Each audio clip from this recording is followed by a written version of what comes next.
Do nice guys really always finish last? Do they always seem to lose the girl to the bad boy who swoops in and snatches her up? Well, if you're a nice guy, then you probably have encountered these type of situations and feel like for some reason you're never going to get the girl. Hi guys, I'm Apollonia Ponti, and if you're watching this video right now, I want you to know why you are constantly being seen as this nice guy and why you're not getting the girl. The good news for you is that in today's video, I'm really going to dive into what's going on here so that you can become aware of how you perceived and what you need to change. And if this is your first time viewing, I welcome you to hit that subscribe button right now before we move on and click the bell notification so you're notified every time I post a new video. And to all of my fellow subscribers, thank you for being a loyal subscriber, and please comment below as I love interacting with you when I first post these videos. All right, so I encounter this pretty often in many one-on-one coaching sessions because when you take a step back and really look at it, it doesn't make much sense, right? Like, why wouldn't someone want to be with a nice guy, right? Why don't the nice guys get the girl when they're quite literally super sweet, right? Well, there's a few reasons why a person might get filled under this nice guy and lose a girl's interest. The first is when you have excessive people-pleasing tendencies, okay? Nice guys tend to prioritize making others happy, sometimes at the expense of their own needs and desires. And they sometimes don't even know what their needs and desires are. They may go out of their way to accommodate the other person's preferences, even if it means disregarding their own interests or values. For instance, let's say you have been dating a woman who is a vegetarian.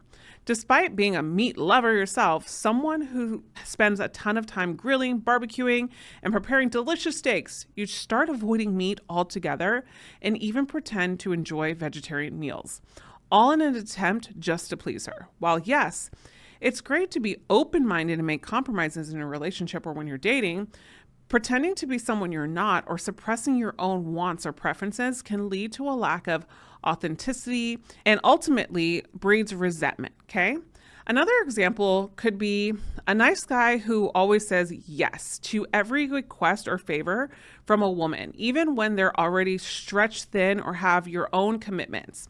You might prioritize your partner's needs above yours and thinking it will make you more attractive or desirable. However, constantly putting another person's desire ahead of your own can lead to burnout and an imbalance in the relationship where one person is constantly giving and the other one is constantly taking.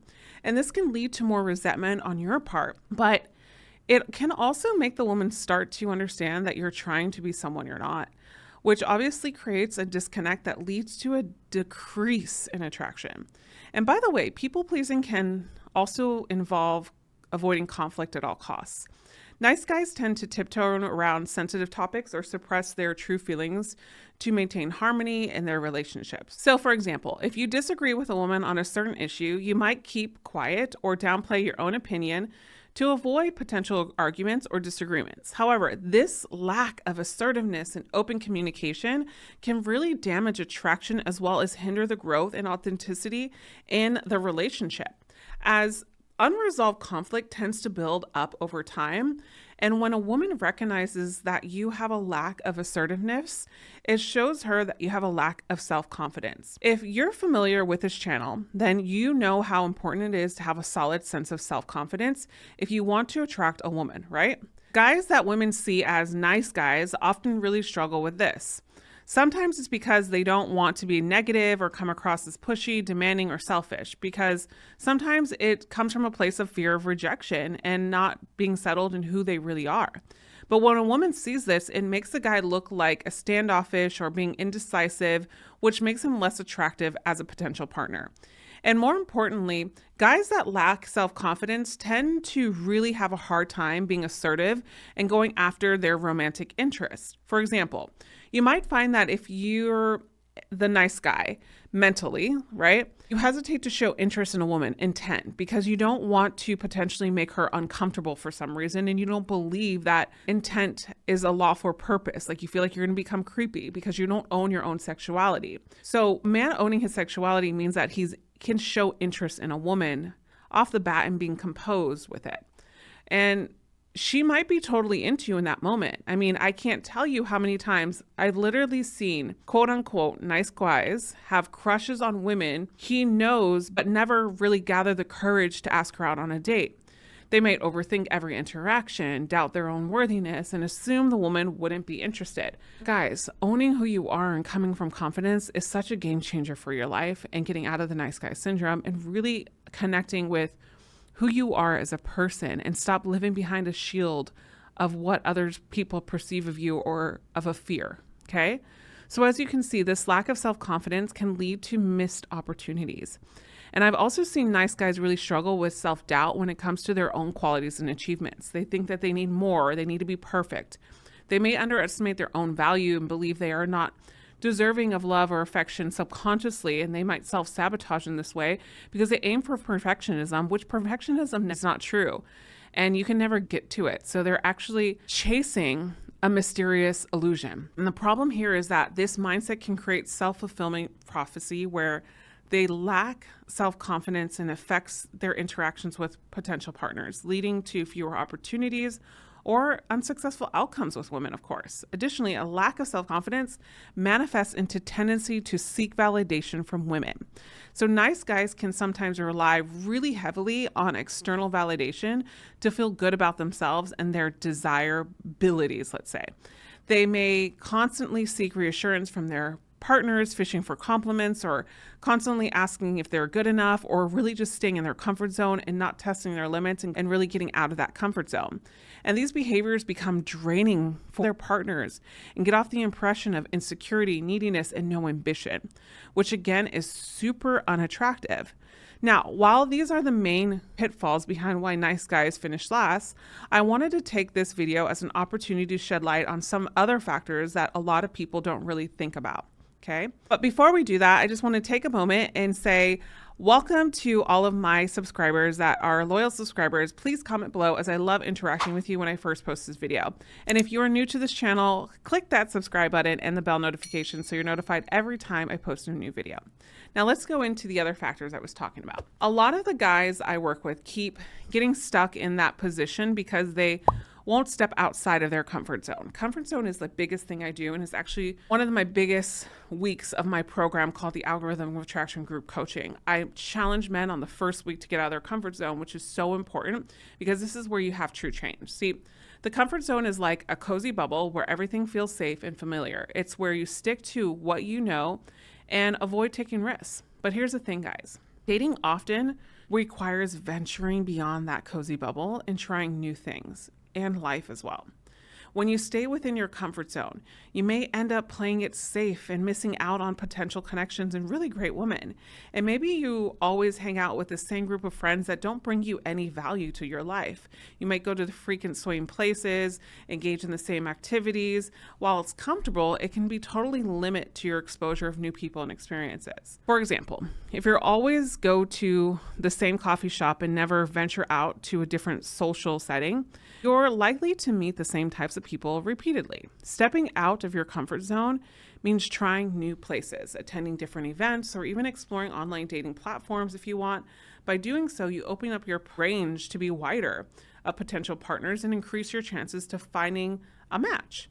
But more importantly, your comfort zone can screw up your dating prospects by preventing you from taking the initiative. As a nice guy, you might wait for someone to make the first move or rely on subtle hints and signals that you can never find out yourself because you're relying on other people and you're not getting out of your comfort zone and you're just trying to say, oh, the perfect woman will just see me. But guess what? Not everyone picks up on these hints, and you may be missing out on opportunities by not being more direct. So stepping out of your comfort zone in this context means being more proactive and assertive.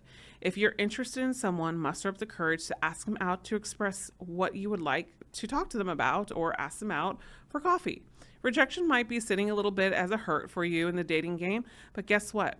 Rejection does not validate your existence, guys. All right, the next tip that I see happens all the time is that nice guys don't have typically masculine traits, and they get labeled as a nice guy and don't have much luck in their love lives. In our society, there can be certain expectations and stereotypes associated with masculinity, right? Traits like assertiveness, confidence, and toughness are often seen as traditional masculine traits. Unfortunately, Individuals who don't conform to these stereotypes sometimes find themselves facing challenges in our dating world. The thing is, being kind, empathetic, and sensitive are all wonderful qualities that should be celebrated, but however, there can be a perception that individuals who possess these traits are somehow less desirable or lacking in the dating realm, especially for men. So some men who don't fit into the traditional masculine mold may face difficulties because they are often seen as less dominant or less assertive compared to their more stereotyped masculine counterparts. And this is what women look for, to be honest, especially in the beginning. They may be overlooked or not given a chance because they don't embody those traits that are often associated with societal ideals of masculinity. So, for instance, let's say there's a guy who is compassionate, a good listener, and has a nurturing nature. Typically, a guy that was raised with his mother, a lot of women will be like this. These qualities are certainly valuable, but in the dating world, they might be perceived as nice guy traits rather than attractive or desirable traits when you start with this. Those traits are actually traits that you need to maintain connection and long-term sustainability and attraction in a relationship. But I'm talking about when you start with this. The stereotype of the nice guy can sometimes imply someone is too passive, lacking in confidence, or overly eager to please, which can be off-putting to potential partners. Women are really attracted to men that exude calm confidence and charisma, who have standards for themselves and who have ambition and create fun and banter with us and are playful and joyful to be around. When you're reserved in your shell, it's hard to connect to you, guys. And so that's why you have to have a balance of polarity, both feminine and masculine traits. Now, I know you're probably thinking, okay, but I'm not that outgoing, or I can't just pretend to be a jerk to girls, but that's not what I'm saying. And first things first, no one said anything about being a jerk, okay? It's all about feeling really comfortable with your masculine and your sense of self-confidence. And if this is something that speaks to you and you're like, how in the world do I get this, Apollonia? How in the world do I do this, Apollonia? I want you to be able to inherit these traits. And this is something that I do in my group coaching program called the Algorithm of Attraction Program. It has over 40 hours of coaching live with me. And you get to talk to me and interact with me. Also, too, this is a 3-month transformational attraction program that I've gotten numerous of client testimonials, and I'm really proud about this. We go over femininity, masculinity, polarity, how to embrace it, and you get that one-on-one direct DMs with me and my staff and my other coaches that are involved with me in this program. And also, too, you have nothing to lose by booking a free dating evaluation call in the link below or above right now. It's a free dating evaluation call, which I'm going to help you understand, and my team will help you understand if you're a good fit for this program, and if not, what else would be a great program for you, okay? So we can take you to those next steps, because that's what I do, my friend. All right, so now I want to talk about becoming the most confident version of yourself so that you can set values and standards for yourself and confidently go after what you want. Remember, you don't have to be a creep to be a guy who gets a girl. You don't have to be a creep to show intention or flirt or be in your frame with a woman. Seriously, I hate that stereotype. But it's true. Nice guys often do finish last, and this is why. That's why I hate that stereotype, because women do want a nice man. It's just we don't want the nice guy syndrome and the mentalities of a nice guy, especially in the beginning stages. It's about doing that dance of polarity so that the both of you can shift and you maintain attraction that way. When nice guys have these syndromes, they become too passive, too much in the backseat. And women want a guy that makes her feel like a prize and knows how to communicate, that gives her the choice, that makes her feel desired and attracted by him. And the fact that he feels that way about her makes her more attracted to him. So today's most women are in their masculine, and when a guy shows up and displays too much as a feminine, it can make us lose attraction simply because he's not showing enough polarity. In other words, a woman is not going to be attracted enough if a man seems too feminine to her, especially in the beginning stages. As you know, if you're familiar with my philosophy, polarity is extremely important because we need that exciting push and pull, the healthy push and pull. If a person is too far into one energy, it's going to damage the attraction. And very often, this is the type of thing that gets you friend zone right away. So guys, you just need to really master this polarity to avoid falling into the nice guy trap. You want to strike that balance between knowing how to be in touch with your emotions, communicate, be self-aware, patient, kind, but also knowing how to assert yourself, knowing your worth and your standards, how to flirt, how to create exciting push and pull. everything I teach in my long-term sustainable attraction program called the Algorithm Attraction. So if you feel like you're starting to be friend-zoned by women, not getting results in the women you're interested in, and want to be introduced to flirting, playful, challenging, practice on women that you don't know, having mock dates, this is all in my program, and I literally will make sure that you know how to flirt by the end of the program, okay? And you know everything on what to do, because I want you to get results. And if you've always been shy and passive, and you feel like women aren't attracted to this because you haven't been able to attract them, then this is for you. And if you want to communicate to her that you do have the qualities she's looking for in a potential partner because you can awaken your sense of intrigue and fun, trust me, we like that playful banter women do. And I talk about it in my flirting program, but I also talk about it in my group coaching as well, which I'm going to link below. And so if you like this video, make sure you go ahead and give it a thumbs up. And as always, I have this next video right over here for you to watch. And this video is called The 6 Habits That Trap Men in the Wrong Relationships. And I think every man needs to watch this video. I linked it right here on the side of the cards. And as always, I'll see you in the next one. And remember, you are always loved. Bye for now.